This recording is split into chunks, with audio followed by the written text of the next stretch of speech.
a little bit to have Dr. Michael Shermer speak. Dr. Shermer is executive director of the Skeptic Society.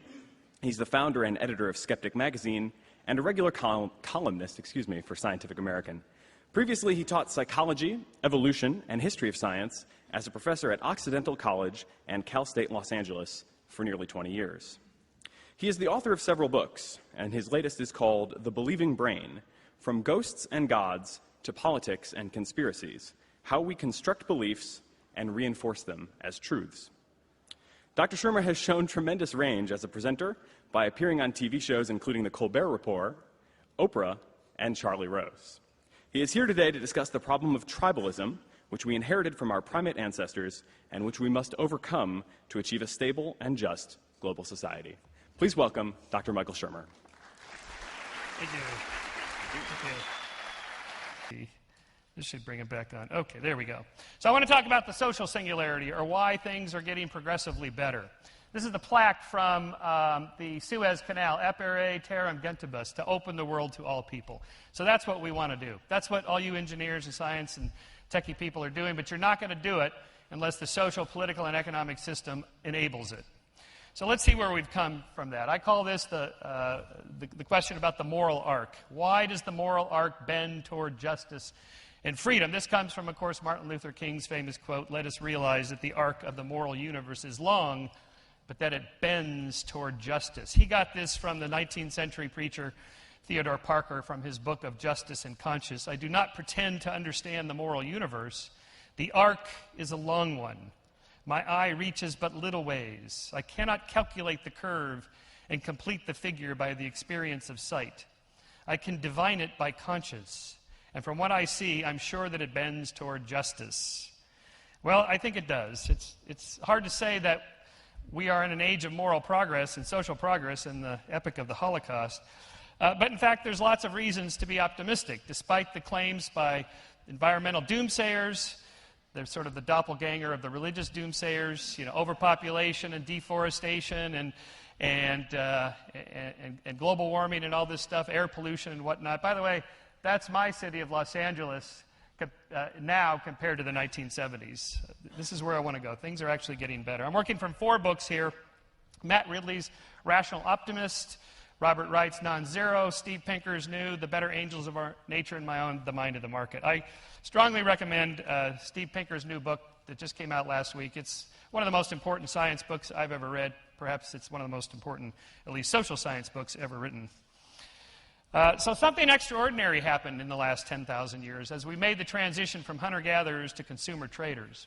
If you walked into a Yanomamo village and counted up all the stone tools and baskets and artifacts and things that they use to live, you come up with a figure of about 300. That's the average number of stock-keeping units, as retailers call it, that hunter-gatherers have. If you walked outside into the Manhattan village and counted up all the stock-keeping units, it comes out to about 10 billion. That's a 33 million different factor of progress in terms of just products. And then income, the average hunter-gatherer makes $100 per annum per year as it's calibrated by economists. And the average Manhattanite makes about $40,000 per year. This did not happen linearly. That $100 per person per year rose to about $150 per person per year from, let's say, 100,000 years ago to 1,000 years ago. I'm using the 100,000 figure as just a range between that 60,000 and 140,000 estimate from when we migrated out of Africa in the last bottleneck founding effect. We shifted from $150 to $200 per person per year by 1750. So in other words, it took 97,000 years to go from $100 to $150 a person per year, and another 2,750 years to get to $200 per person per year, and 250 years to get to $6,000 per person per year for the entire world today, and $40,000 per person per year for the West. If you compress that 100,000-year period to 1 year, the last 250-year period of relative prosperity would represent less than 1 day out of the year. Or if you condense that 100,000 years into one 24-hour day, our epoch represents 3.6 minutes. In other words, we're living in the anomaly. So you're going to start to recognize some of these curves that look like Ray's law of accelerating returns, these sort of Moore's law type curves. This is world GDP per capita for the last 1,000 years, for the entire world, up to a little over 6,000 in the year 2000. World GDP per capita between the year 1 and the year 2003. That one on the far right there, that's the industrial West, England and its offshoots. And then these are some of the other countries around the world there that are slowly starting to climb. Here's growth in real world GDP per capita from 1,000 to the present. That's a 900% growth in real income. We are 900% wealthier than we used to be in real world dollars. Just lots of different ways to measure this. Per capita income in England from 1220 to 2000. Real world GDP per capita projected between 2000 and 2030. As people got wealthier, lots of things got better. The poverty rate decreased dramatically from over 0.25 to down to just barely above 0.05 when adjusted for inflation between 1970 and 2006. It's the baseline dollar per day poverty rate in Africa. Things are still bad. Okay, let me say parenthetically, we're not claiming everything's great. That it's much better. That's the point. The curves are moving in the right direction. Death rates from water-related diseases have dramatically decreased. The rates of tuberculosis and mortality rates have decreased. Global cereal harvests have increased. How much land do we need to feed every person on Earth? Hunter-gatherers needed that much. Slash and burn needed 10 hectares. 1950s, 4,000 square meters, and then in 2004, just 1,250 square meters. So we're getting better at producing food. Life expectancy at birth, world average, has been dramatically increasing. The percentage decrease in world population, again, we're never shown the curves after 2050, but the rate of increase is decreasing, and by 2050, as we saw in the previous talk, it'll be below replacement level. And then there'll be all this angst about there's not enough people by the end of the century, and we need to ban birth control and things like this you'll hear, I predict. Fertility rates have dropped. All these data sets are in those 4 books I provided at the start, and many other books as well. The price of light, how many hours you have to work per 1,000 lumen hours have dropped dramatically. Again, there's hundreds of ways to measure these rates of progress. Metal prices relative to U.S. wages. Remember Julian Simon's bet with Paul Ehrlich in the 1980s, and Simon won all those bets about the decrease in precious mineral prices. Air pollutant emissions have dropped dramatically, like in my own city of Los Angeles. We used to have to be done with our training rides by 10 in the morning in the late 70s and early 80s. Now we can ride all day, pretty much all year, without air pollution. Even the Gini coefficient, so the folks down the road at the Wall Street protests are claiming things are unequal. Yeah, they are unequal. They're never going to be perfectly equal. However, it's getting better in terms of everybody getting more prosperous. Every boat rises on the tide. The Gini coefficient, that's just a measure of the difference somewhere between, well, it's going to be somewhere between 1 and 0. So it's dropping from 0.68 down here to almost 0.6. So again, there's still inequalities, but the inequalities are decreasing as everybody else gets wealthier. If you think about King Louis the 14th and all his servants, hundreds and hundreds of servants staffing his kitchen and waiting on him for everything he needs, you and I all have that now. All you got to do is just walk down to the local Starbucks. There's a barista waiting there right now for you personally, to make you your venti latte. We are all King Louis now, thanks to markets. Life also became much safer. These are homicide rates in Europe per 100,000 from 35 per 100,000 down to, well, barely, now it's less than 1 at 2005 figures. Here's violent deaths in prehistoric societies as measured by archaeological sites. That's the average for all those bars to the left. There is Europe and the United States in the 20th century by comparison. That's the entire world for the 20th century because it includes all the world wars, and it's not even measurable in 2005. Those are prehistoric sites. Here are non-state societies living today. That's the average for their homicide rates, violent deaths of all kinds, compared to 20th century Germany, 20th century Russia, 20th century Japan, 20th century U.S., the entire world, and 2005 not even measurable. The world is a much safer place to be, even though you never hear about that on the news. Homicide rates in England have plummeted. Homicide rates in Europe for all countries have plummeted. The abolition of judicial torture is pretty much completely disappeared, except for maybe in parts of the United States. Anyway. Yeah, I know. We're a little behind the curve on some of these curves, but we're making progress. The abolition of the death penalty in Europe is pretty much completely plunged. Abolition of death penalty for non-lethal crimes. In the 18th century, you could get the death penalty for counterfeiting, robbing a rabbit warren, being in the company of gypsies, strong evidence of malice in a child aged 17 to 14 years of age. In our own country, you could be executed for theft, sodomy, bestiality, adultery, witchcraft. Oh, there goes half of Congress. Concealing birth, burglary, slave revolt, counterfeiting, horse theft. Other abolitions of the modern period: witchcraft, religious persecution, dueling, blood sports, debtors' prisons, slavery. The abolition of slavery is pretty much, except for sexual slavery in Southeast Asia, pretty much abolished. Even wars are becoming more civilized. Yes, even in the 20th century, despite that, if you look at the great power wars between 1500 and 2000, the proportion of years that the great powers in Europe spent fighting one another, which used to be pretty much all of the time, one of them was fighting one of them. Now none of them fight each other. The duration of these wars involving great powers has plummeted. The frequency of wars involving great powers has plummeted. The deaths in these wars, except for World War I, World War II, but now there's this great 50-year period of relative peace we have to explain. There have been 0 wars between the United States and the USSR. No nuclear weapons have been used since 1946. No wars between the great powers. Imagine France invading Germany now. It's just inconceivable. 0 wars between developed nations. Even genocide in the 20th century has plummeted after that last sort of 40 years. Even throwing in Cambodia and Rwanda, we still see a dramatic decrease there. So what's behind the progress? Let's just go through these fairly quickly.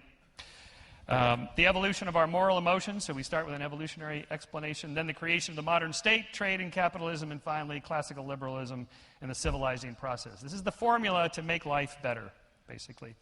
So we have to remember that we are a social primate species who spent 99% of our history in small bands of hunter-gatherers of a couple dozen to a couple hundred people, everyone who was either related to one another or knows one another.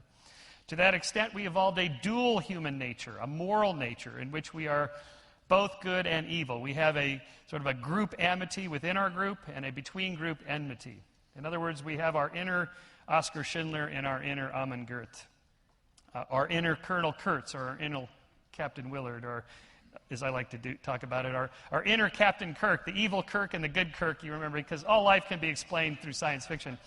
And the enemy within showed that, it was the evil Kirk, the high testosterone Kirk that made him a good leader, right? So we have both good and bad within us, as Alexander Solzhenitsyn said in the Gulag Archipelago. If only there were evil people somewhere insidiously committing evil deeds, and it were necessary only to separate them from the rest of us and destroy them.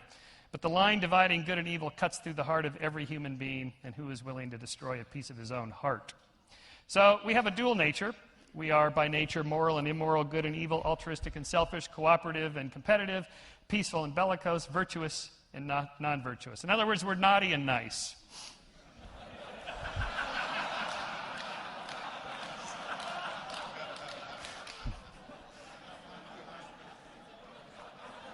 It's a data-heavy lecture, so you got to throw in some others. So we evolved. Our first moral principle is be nice to your kin and kind. That's your immediate social circle there that you're genetically related to. That's my kin there. There, not there. And this can be described quite carefully, and the evolutionary theorists have worked this all out, that you're more likely to be nice to yourself and your identical twin and your offspring and your parents than you are to your full cousin or half-sibling or second cousin or third cousin or whatever.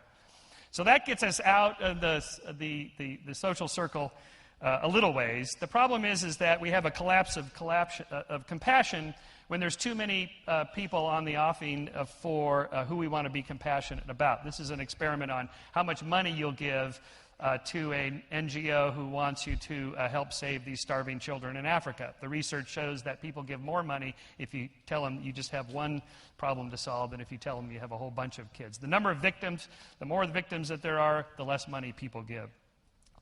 So it's a trick on our evolutionary psychology for these NGOs to show you a picture of one child with a little bio. I call that the Indugu effect from About Schmidt, where Jack Nicholson adopts little Indugu because he sees him on a commercial late at night, right? That's a powerful effect. So our second moral principle is reciprocity. I'll scratch your back if you'll scratch mine. This is also called reciprocal altruism. This has also been worked out by Bob Trivers, Bill Hamilton, and others in terms of how this can be explained from the bottom up by natural selection. And that gets us from the baseline of caring most about yourself, your family, and your extended family up into the community and the society. That is, we practice reciprocity. So that expands the circle of sentiments to include more and more people. This is the long road we've been on for the last 10,000 years, is to include more and more people in the circle of who we want to be nice to instead of kill.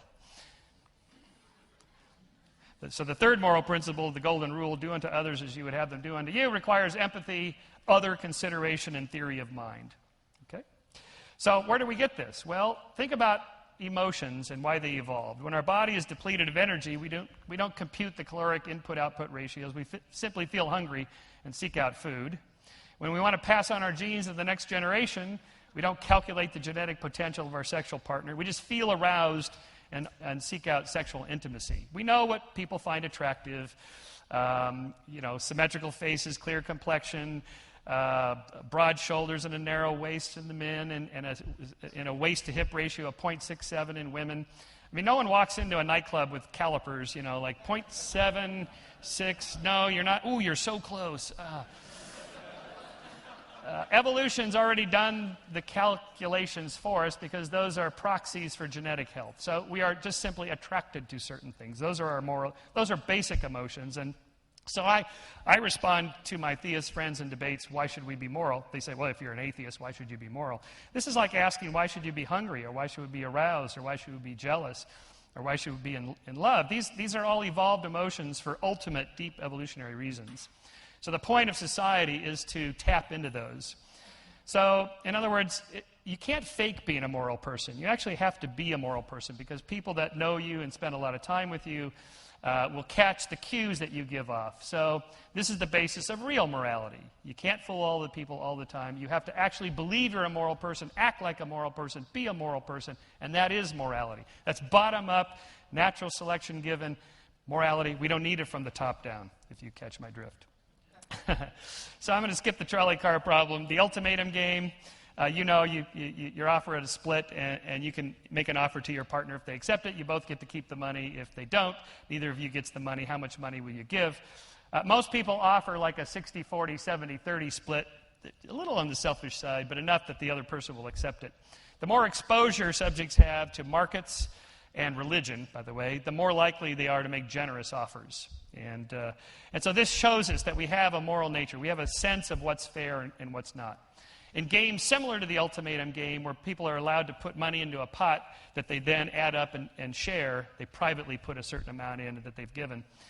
The temptation to freeload is there, and when there's not an opportunity to punish the freeloaders end up taking over the game and getting a little edge on the other competitors, and the whole system breaks down and people quit giving. So what we've discovered is that you have to have rules enforcing the games, or else people will cheat. So this leads to our second solution, the Leviathan state. Us libertarians hate number 2, but I have to say this is what God has started. That is a big state that provided a justice system and took over the monopoly on violence so that other people didn't do it, and that eliminated the incentives for exploitative attack. So this all happened within about the last 3,000 to 5,000 years as bands and tribes began to coalesce into chiefdoms and states. And when the populations were too big for these informal means of behavior control to work, everybody got a set of rules. Here's the rules, and if you break them, these are the penalties. That's what the state does. And if you think you got away with it, you didn't, because there's an eye in the sky who keeps track of everything, and that's religion. So government and religion was the two forces. Now the problem with that top-down state Leviathan as a solution to violence is a kleptocracy and corruption by the people in charge. So there's hopefully I think in the next century or so, we'll find better solutions to these state problems. Liberal democracies is a big step. Number third, trade or the gentle commerce. Plunder is zero-sum. Trade is non-zero. It's win-win. We've been hearing lectures on that already. This is Matt Ridley's sort of sequence of the most important steps in human evolution: bipedalism, tool use, fire, language, and exchange or trade. As Matt calls it, it's ideas having sex with other ideas. It's a great metaphor. So international trade has gone up dramatically. The civilizing process, number 4, finally to wrap it up. Pinker expands upon this greatly in his terrific book upon Norbert Elias's The Civilizing Process. That is, there's been a sort of a bottom-up process of people becoming more civilized through exposure because of trade to other people. The circle of sentiments has expanded. As you're exposed to other people through travel and trade and so on, you realize that they're not the enemy. You don't have to kill them. You can actually be nice to them. And in fact, if they make your computer parts, you shouldn't bomb them. So there's a principle there. So number of lynchings has gone down. Hate crimes and murders of blacks have gone down. Non-lethal hate crimes against blacks have gone down. Whites' hostilities to blacks has decreased. Discrimination against all minorities has decreased. Rape has decreased. Domestic violence has decreased. Spousal murder has decreased. U.S. states with corporal punishment has decreased. Approval of spanking has decreased. We're just getting nicer all the way around. Child abuse has decreased. School violence has decreased. States that have decriminalized homosexuality has gone up. Anti-gay attitudes have changed dramatically. Anti-gay hate crime and intimidation has changed. And finally, I'm going to finish where I started off with that moral arc bends toward freedom. That is, in that Flynn effect, I think there might be a moral Flynn effect, because the Flynn effect is for abstract reasoning and a scientific way of thinking in terms of categorizing people into different categories and counting them as part of your group rather than the other group is an abstract thought that you have to be able to conceptualize that. And it appears that people by generation are just getting better at that. I think probably there's much debate about this and no agreement, but I think it's through exposure, through mass education, internet, television, travel, just more exposure to more ideas and the spread of science, scientific reasoning. It used to be this obscure area. Now it's this thing that everybody can appreciate. There are so many science books. You walk into a Barnes & Noble, it's just a huge section of science books. I get them all for review at Skeptic and Scientific American. I can't keep up. Every day I get 2 or 3 brand new science books. Every day. There's hundreds and hundreds a year. And that's good. It makes it harder for us science authors to compete in the marketplace, but that's okay. It's good for everybody. So scientific thinking is more abstract. Abstract reasoning expands the evolutionary circle of sentiment. So the long-term goal, then, would be to spread liberal democracy, spread free trade, spread the internet. And I sort of show it in a sequence. So there's the Flynn effect. You can see the actual data on the matrices and similarities of the IQ. Not just the general IQ, especially the matrices and similarities. Anyway, I call it the moral Flynn effect. And so for millennia, we have been evolving toward a new civilization that I call 2.0. From the fission-fusion groups of primates to the hunter-gatherers, to tribes of settled communities, to chiefdoms with the big man, to states, to empires, to democracies, to liberal democracies, to liberal democratic capitalism, to the global interconnected community we're at right now, all the way up to, hopefully, a civilization 2.0 where the entire world is connected, all knowledge is free, and we make tremendous. That, to me, is the social singularity, where we have free minds and free markets, and then we truly open the world to all people. Thank you. Thank you.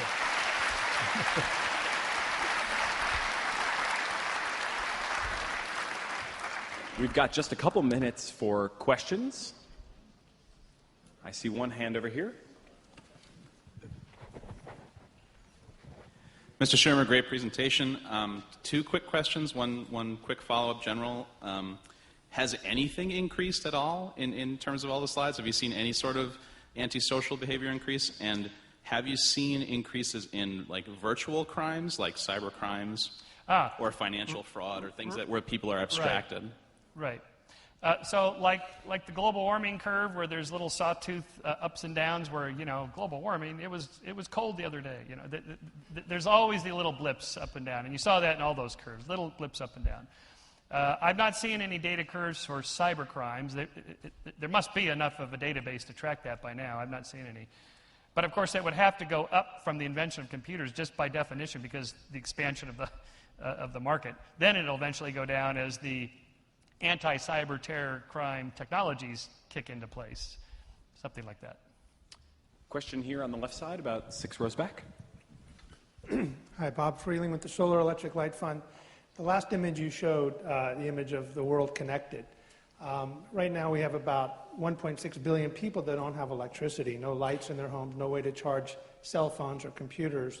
So my question is, what is it going to take to actually bring to fruition that idea of a totally interconnected world, and how can Singularity help? Yeah, great question. Well, first of all, I like the idea of that $100 laptop. Let's just give them out to every village and every place. And okay, well, they can't plug them in, right? So we have to have infrastructure. So you have really basic things that have to happen in a third world country to lift it up. You have to have an infrastructure, roads, a banking system. If you keep like in Peru, a lot of people keep their money in a tin can under the floorboards.